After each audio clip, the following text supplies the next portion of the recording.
Good morning everyone, welcome to my channel R Gupta E learning. आज हम करने जा रहे हैं कंपाउंड इंटरेस्ट और सिंपल इंटरेस्ट में क्या फ़र्क है, ये हम जानने जा रहे हैं। देखिए, मैंने अपनी हेडिंग लिखी है which is better than compound interest और simple interest. Compound interest is better than simple interest और simple interest is better than compound interest. तो ये हम आज की वीडियो में देखेंगे। आपने अभी तक सिर्फ फॉर्मूले देखे हैं। सिंपल इंटरेस्ट का फॉर्मूला होता है P into R into T और कंपाउंड इंटरेस्ट का फॉर्मूला होता है, पहले हम अमाउंट निकालते हैं, उसके बाद कंपाउंड इंटरेस्ट यानी कि अमाउंट माइनस प्रिंसिपल करते हैं। तो ये जो फॉर्मूला है ये किस बेस पे बना हुआ है, तो मैं आज इसको डीपली इस मेथड को आपको समझा रही हूँ कि सिंपल इंटरेस्ट और कंपाउंड इंटरेस्ट में बेसिकली फ़र्क क्या है। हम सिंपल इंटरेस्ट और कंपाउंड इंटरेस्ट यानी आप बैंक में अपना पैसा जमा कराने के लिए जाएंगे तो आप कंपाउंड इंटरेस्ट को ज़्यादा प्रेफर करेंगे या सिंपल इंटरेस्ट को ज़्यादा प्रेफर करेंगे। तो चलिए आइए स्टार्ट करते हैं वीडियो।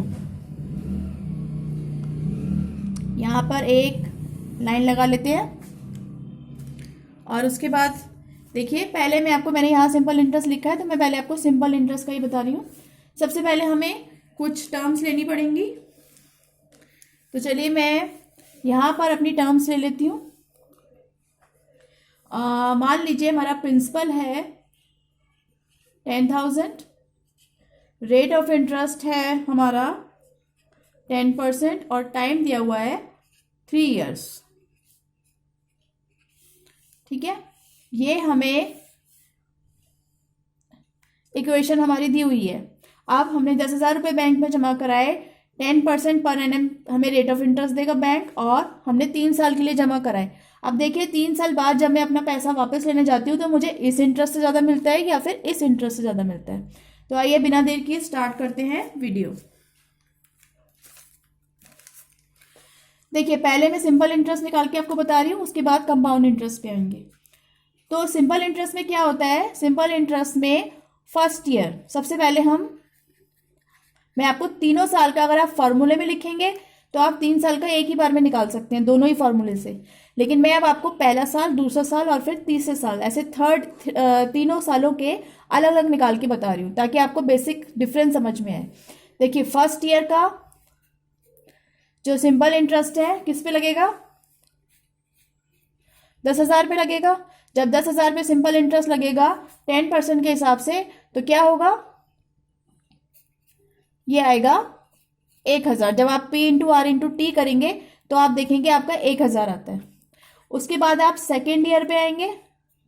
जब सेकेंड ईयर पे आप इंटरेस्ट लगाएंगे, फिर से आपको 10% इंटरेस्ट लगाना है 1 साल बाद। जब दूसरा साल हुआ, जब दूसरा साल खत्म हुआ तो हम क्या करेंगे, हम फिर से 10,000 लेंगे और उस पर इंटरेस्ट लगा देंगे, तो वही 10% के हिसाब से 1 साल का 1,000 रुपये आएगा। उसके बाद हम फिर थर्ड ईयर का लगाएंगे, फिर हम 10,000 लेंगे, 10,000 जमा कराए थे ना स्टार्टिंग में, तो 10% के हिसाब से 1 0 हट जाएगी और तीसरे साल का यानी कि निकालेंगे तो एक ही साल का ना, हर साल का अलग अलग इंटरेस्ट दे रहे हैं, तो अब तीसरे साल का हम इंटरेस्ट निकालेंगे तो वो फिर से 1,000 आएगा। तो देखिए टोटल इंटरेस्ट हमारा कितना आया, 3,000 रुपये आया टोटल सिंपल इंटरेस्ट। कितने साल का, 3 years का। अब मैं यहाँ पे कंपाउंड इंटरेस्ट आपको बता रही हूँ। अब देखिए, जब कंपाउंड इंटरेस्ट हम निकाल रहे हैं तो हमने स्टार्ट किया फर्स्ट ईयर में हमारे पास थे 10,000, उसमें हमने P into R into T के हिसाब से ही अपॉन 100 से इंटरेस्ट निकाला 10% का 1 ईयर का, तो निकला 1,000। दोनों का सेम है पहले साल। अब उसके बाद हम क्या करेंगे, अब जब हम सेकेंड ईयर पे आएंगे, सेकेंड ईयर पे हमने यहाँ पे क्या किया था, 10,000 ले लिए थे, लेकिन कंपाउंड इंटरेस्ट के केस में यानी चक्रवृद्धि ब्याज के केस में हम क्या करते हैं, हम 10,000 नहीं लेंगे। हम क्या करेंगे, हम यहाँ पे हमारा 10,000 जो हमने स्टार्टिंग में जमा कराया था वो लेंगे, और साथ में हमारा जो इंटरेस्ट आया है पहले साल का वो भी तो हमारा बैंक में ही जमा है, अभी हमने ले थोड़ा ना लिया है, तो हम क्या करेंगे, हम वो भी 1,000 इसमें ऐड कर देंगे। तो अब हमारे पास कितना आ गया, अब हमारे पास 10,000 और 1,000 हो गया 11,000। तो अब हम इंटरेस्ट जो लगाएंगे वो किस पे लगाएंगे, हम 10,000 पे नहीं लगाएंगे, हम 11,000 पे लगाएंगे। तो जब 11,000 पे इंटरेस्ट 10% लगाएंगे 1 साल का, सेकेंड ईयर का, तो 1 जीरो हट जाएगी तो आएगा 1100। अब देखिए यहाँ पे 1000 था और यहाँ पे हमें 1100 रुपये मिलना शुरू हो गया दूसरे साल। अब देखिए तीसरे साल में क्या होता है। तो थर्ड ईयर में हम क्या करेंगे, फिर से वही स्टेप करेंगे, ना हम 10,000 लेंगे ना हम 11,000 लेंगे। अब हम क्या करेंगे, देखिए अब हमारे पास प्रिंसिपल क्या था लास्ट ईयर, 11,000 था। 11,000 में हमें दूसरे साल में इंटरेस्ट मिल गया 1100 रुपये। तो ये अभी हमने निकाल थोड़ा ना लिया, अभी तो तीसरे साल हम बाद में निकालेंगे 1 साल बाद, तो तब तक ये पैसा भी तो जमा रहेगा बैंक में। तो जो 11,000 आए थे हम उसमें अगले साल का इंटरेस्ट फिर से सेकेंड ईयर का ऐड कर देंगे। तो 11,000 में हम लिखेंगे 11,000 प्लस 1100, तो कितना आ गया, 11 12 12,100 हो गया। ये हुआ 12,100। ठीक है। अब ये देखिए, अब जब इस पे हम 10% थर्ड ईयर का यानी 1 साल का इंटरेस्ट लगाएंगे, सिर्फ थर्ड ईयर का लगाना है, तो फिर 1 जीरो हट जाएगी तो 1210 रुपये आ जाएगा। अब देखिए फिर इंटरेस्ट बढ़ गया, कहाँ 1,000 था और 1210, यानी सेकेंड ईयर में 100 रुपये बढ़े थे और थर्ड ईयर में 210 रुपये बढ़ गए। इसी तरह से आप 4 ईयर 5 ईयर 6 ईयर करेंगे तो इंटरेस्ट हमारा बढ़ता जाएगा, क्योंकि यहाँ पे हम प्रिंसिपल में हमारा इंटरेस्ट ऐड करते जा रहे हैं, फिर नया प्रिंसिपल आया, फिर हम इंटरेस्ट ऐड करते जाएंगे, फिर प्रिंसिपल आएगा, फिर ऐड करते जाएंगे।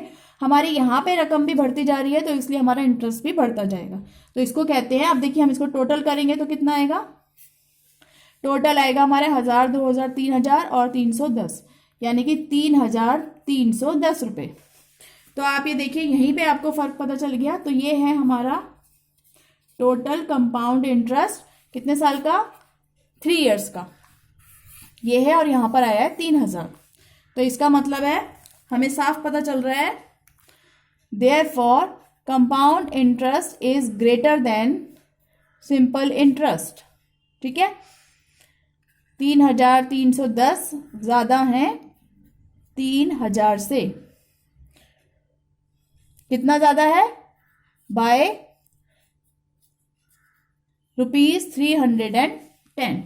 तो इसलिए which is better, always compound interest से पैसा जमा कराना हमेशा बेटर होता है। सिंपल इंटरेस्ट से पैसा जमा कराएंगे तो हमें कम इंटरेस्ट मिलता है, लेकिन अगर हम कंपाउंड इंटरेस्ट जमा कराते हैं तो इस तरह से चक्रवृद्धि ब्याज यानी एक चक्कर चलता रहता है। हिंदी में कहते हैं इसको चक्रवृद्धि ब्याज, और इसको कहते हैं साधारण ब्याज, यानी बिल्कुल साधारण वे में हमें ब्याज मिलता है सिंपल इंटरेस्ट। कंपाउंड या फिर चक्रवृद्धि ब्याज में एक चक्र सा लगा रहता है, कंपाउंडेड होता है ये इंटरेस्ट हमारा, और ये बढ़ता चला जाता है। आप सोचिए, अब जब ये तीसरे साल में इतना बढ़ गया तो 10 साल के लिए अगर आपने पैसा जमा कराया तो ये कितना ज़्यादा अमाउंट हो जाएगा।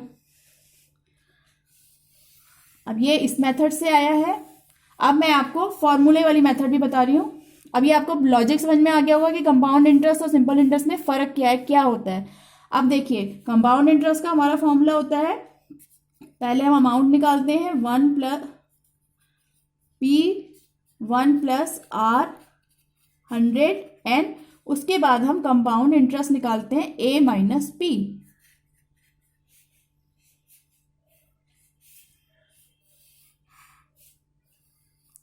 ये है हमारा फॉर्मूला। और सिंपल इंटरेस्ट का हमारा फॉर्मूला सिंपल होता है P into R into T upon में 100। अब या तो आप इस तरीके से निकालिए 3 साल का, या फिर आप डायरेक्ट फॉर्मूले में पुट कर दीजिए। देखिए मैं इसका कर रही हूँ, P कितना था हमारा 10,000, R कितना था 10, टाइम कितना था 3। फॉर्मूले में जब हम पुट करते हैं तो फिर हम इकट्ठे लिख देते हैं। ये देखिए 0 से 0 कट गया, 0 से 0 कट गया, अब यहाँ रह गया 1,000 और 3, तो 1,000 इंटू 3 कितना हुआ 3,000। देखिए आ गया सिंपल इंटरेस्ट 3,000, जो पहले भी हमारा 3,000 ही आया था। ये और ये दोनों इक्वल है, तो यानी फॉर्मूले से निकालिए चाहे ऐसे निकालिए आंसर आपका सेम ही आएगा। तो अब हम आ जाते हैं यहाँ पे कंपाउंड इंटरेस्ट पे।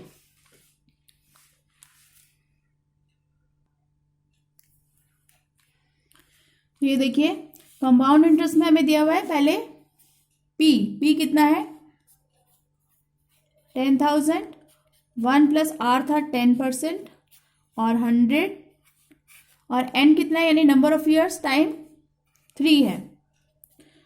अब हमने लिखा 10,000, देखिए 0 से 0 कट गया, 10 रह गया, 10 वन 10, 10 और 1 11/10 की पावर 3 आ गया।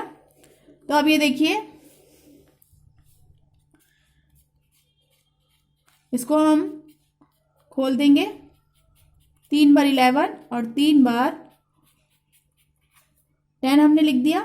तो देखिए ये 3 0 है, 1 0 से 1 0 कट गई, इससे ये कट गई और इससे ये 0 कट गई, तो बचा गया 10 11 इंटू 11 इंटू 11। अब जब हम इन सबको मल्टीप्लाई करेंगे तो हमारे पास आएगा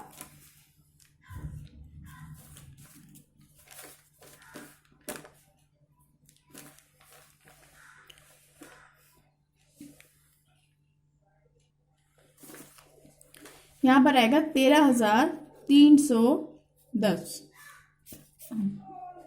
तो ये क्या आया है, ये आया है हमारा अमाउंट। अब हमें कंपाउंड इंटरेस्ट निकालने के लिए ए माइनस बी करना होता है, तो अमाउंट आया है हमारा 13,310 माइनस पी कितना था हमारा 10,000। तो देखिए जब हम इसको माइनस करेंगे तो आएगा 3,310 रुपये। तो देखिए ये और ये, दिस एंड दिस दोनों ही इक्वल है। तो जब हम चाहे फॉर्मूला लगा देते हैं, फॉर्मूले में ये आसानी होती है कि हमें नंबर वाइज नहीं निकालना पड़ता हर साल का। 5 साल का दिया है तो आपको 5 साल नहीं निकालना पड़ेगा, एक बार में आ जाएगा, क्योंकि हम टाइम पूरा 3 साल यहाँ पे लिख देते हैं। और इस मेथड से भी हम निकाल सकते हैं, लेकिन ये एक स्टार्टिंग बिगिनर्स के लिए मेथड है। लेकिन ये कॉन्सेप्ट आपको समझना बहुत ज़रूरी है कि कंपाउंड इंटरेस्ट और सिंपल इंटरेस्ट में फ़र्क क्या होता है।